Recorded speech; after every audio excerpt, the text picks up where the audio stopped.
Health-wise, didn't seem like anybody of note didn't finish the game, so we should be in good shape there.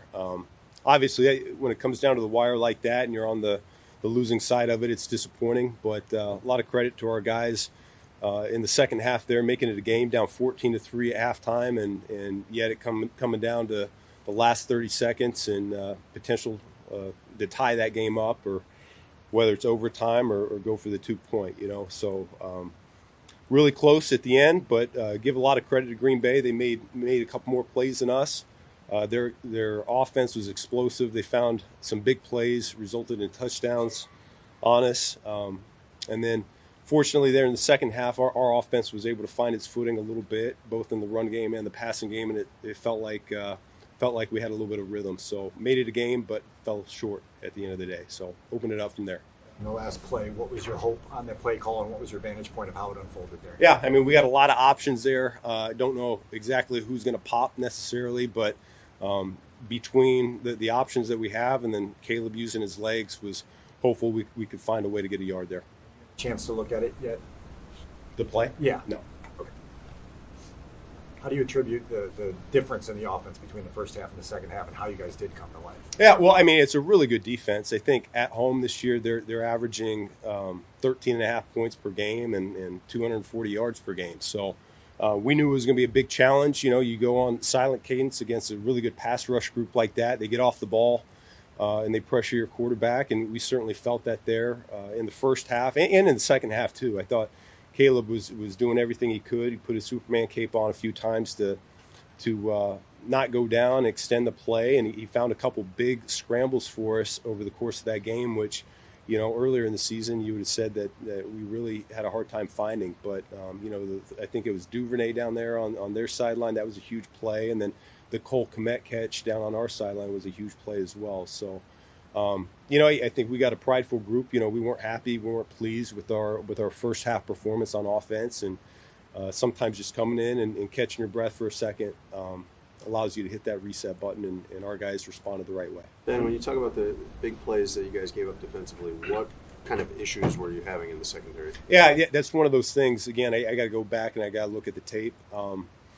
But it did seem like we were man-to-man on one of them, and their guy beat our guy. I know on another one they seemed like they had a good play design based on our coverage, and that happens at times. So I got to go back and I got to look at some of those and what we could have done a little bit better. And what's the ripple effect of not having Rome short term here, and how those reps get distributed?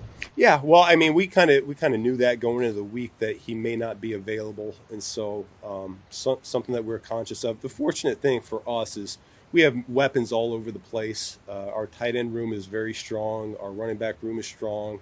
We have a lot of depth in that receiver room. I know Luther certainly had a little bit more on his plate here this week, and I thought he handled it pretty well from my perspective without seeing the tape yet. And so I don't think that necessarily we missed a beat, but yet Rome is such a vital part of what we do. And, in a lot of ways for Caleb, it's his blankie, and they got such a great natural rapport that when a guy like that's out, then, other guys got to step up. But yet he is a big part of what we're doing. Do you have any kind of gut feeling coming out about how even it is between these two teams? I mean, shoot, I think this division in general is very tough division. I think all four teams are neck and neck and, battling it out. And, I think our guys were confident coming into the game that we were going to be able to come away with a W in this one, and we fell short. Like I said, we just didn't make it a couple plays there when we needed to. And so, like I said, credit to Green Bay. I mean, it's a really good defense. I give Coach Halfley his flowers. They do a phenomenal job. I thought that at the beginning of the fourth quarter, you guys really were blowing. The offensive line looked like they were kind of blowing them off the ball, getting like 6-7 yards a carry. What was kind of the key there? Same thing. I got to go back and I got to look at it. Some of them felt like they were, third and short variety. So I don't know if we were just hitting them in a soft spot. And I do know our backs were running hard. I did feel that. But, to your point, I do feel like we kind of picked it up a little bit as the game went. The first half, we weren't hitting at the same clip. We were probably more 2s and 3s than we were, those 5s or 6s. Losing Kyler before the game, what kind of setback was that for your defense and your plans there? Well, I mean, we adjust on the fly. That's no problem. That's what we always do. And so we had a plan. DA does a great job with that. Next guys were popping up, and they answer the call, and we don't miss a beat that way. But Kyler's a really good player, and we're better when he's out on the field. So you do miss that, and when it happens in pregame like that, it also takes you down a man going into the game too. So if you know that going into the game, at least you can have someone else up on the active roster for you there to fill in and be another body, whether it's on offense or defense. So it's one of those things. It's a shame that it happens like it did, and we'll see the extent of it. Ben, what was your first experience in this rivalry like, with the environment, the intensity, and what's in your mind about circling back and seeing them again in 2 weeks?